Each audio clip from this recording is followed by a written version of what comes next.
you're gonna love it, and you're gonna find out who I am more through my music.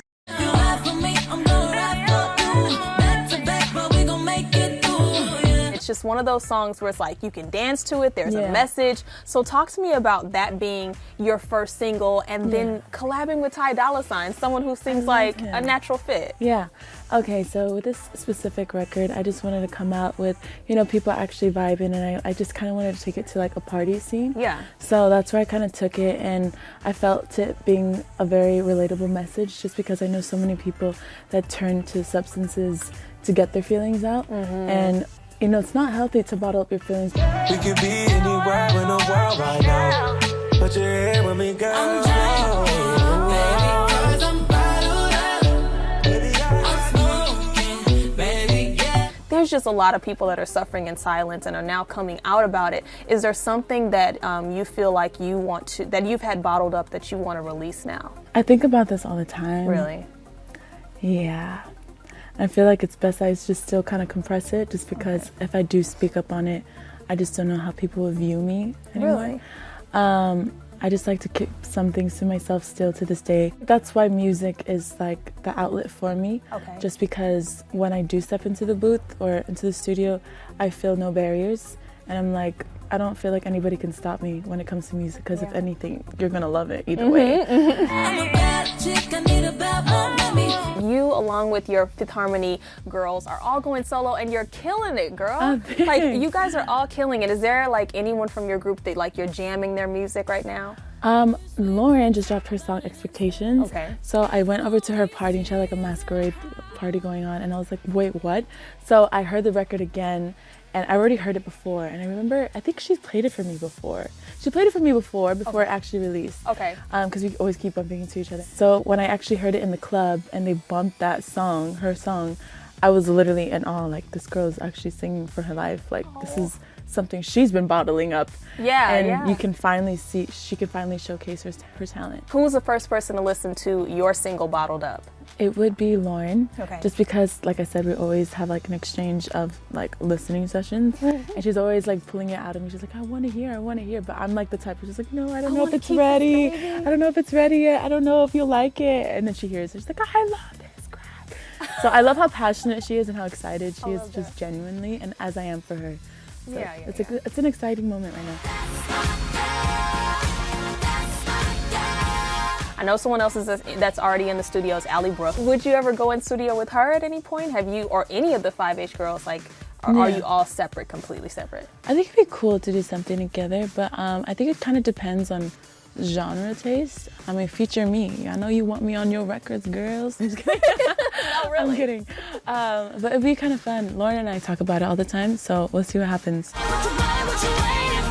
Fifth Harmony was a huge success for you guys, but what was the biggest misconception everyone had about you guys going on hiatus? That we all hated each other. But it's funny because people don't always know what you guys are going through, and it's some things that we keep private. We were all kind of like in the same headspace of wanting to go out and explore into this new era for ourselves, just because we've committed 6-7 years into being in a group when we could have consumed that time as well for ourselves. But for me personally, I speak for myself, I just didn't want to think of myself. I just wanted to keep my focus on just the girls and I. We were just already doing so many great things, and just with that being said, now's the time to actually do that, just because I actually know who I am, and I've kind of found like a love for a certain genre that I'm really into, and kind of creating that path for myself. So being 21 and then 15 at the time is two different sections. Yeah, so huge jump. What's your name? I'm Dinah Jane. Not only are you now a solo artist, which, like, pat yourself on the back because you're already off to a great start, but you're signed with Reid, and that must feel amazing. I remember, and I'm sure everyone remembers, your audition on X Factor. Oh, you killed Beyonce, If I Were a Boy. And Reid. Thank you so much. Yeah, Reid was one of the first people that said, oh, I know you're going to be a finalist. So did that play a part in you signing with him, or what's the backstory? You know, I haven't watched that audition since. Really? It's been a really long time. So the only part I remember is like while I was performing, he was like bopping his head like this. And I remember him being such a huge fan, and then he made this comment that I think made everyone turn their head and like, what did he say? Because I'm a huge Beyonce fan. He was like, you sang that better than Beyonce ever did. And I was like, don't say that. You did. But he still has that same hype, that same energy about me, and it's just amazing, you know, fast forwarding 7 years later, and we're still like, you know, kind of in the same hype, if that makes sense. And we relate to each other so well when it comes to music. Yeah. He gets my direction and he wants to make sure to bring it to life. So he's on board with everything, and it just feels good when someone's in your corner and they're just as excited as you are. Yeah, or even more excited because Even it more brings excited. your energy He's up. like really excited. I think he's more excited than I am. So I'm just like, you need to relax. No, But you it's need to great. keep that and I love energy. his energy. Yeah, keep that energy, man. I can already see the growth Mm-hmm.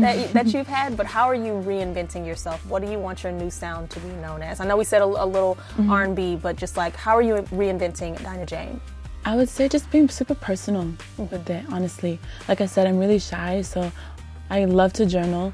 And the more I look back at my journal, I try my best to express it into my music.